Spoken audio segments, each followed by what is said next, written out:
am working Mm, on the military base. okay. So All right.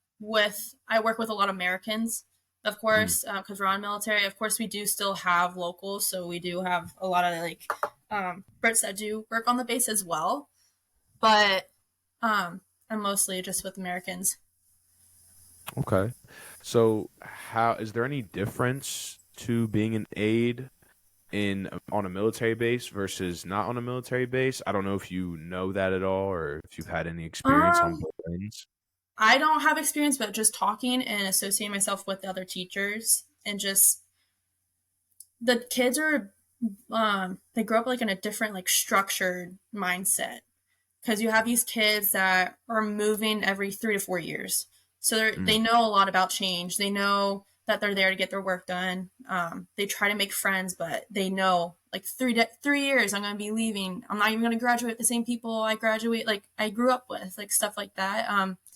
They say, I think it's schools on military bases are kind of more tight knit because mm, there's one, they're smaller, and two, like you're all going through the same thing, and you can bond over. We're constantly traveling, constantly meeting new people.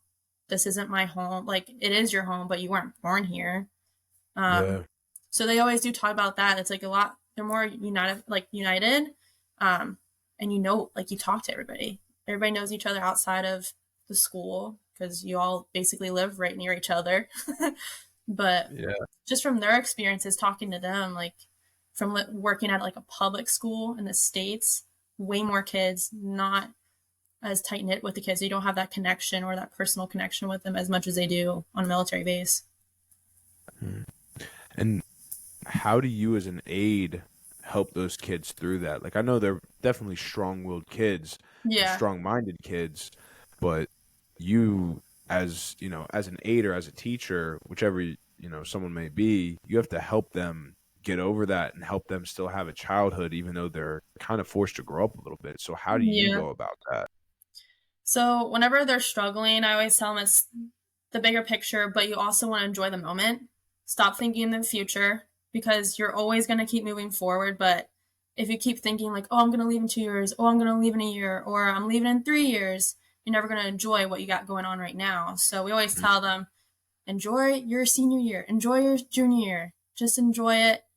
Don't waste it. Have fun with your friends, make some memories, join the baseball team, join the wrestling team, and then just go on from there.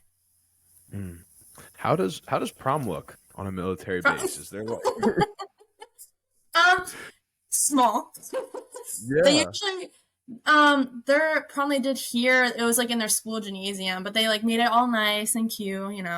But it's very small. They do different themes, of Mm, course, but it's just not like you go to a different like hotel area that's like in a ballroom, or like how Bishop McDevitt like they did it like in a hotel yeah. and like that grand room or whatever. It's just at their school and it's just not as many people. But they still have homecoming court. They do like their own thing with that. And yeah, they still have a prom. It's just small.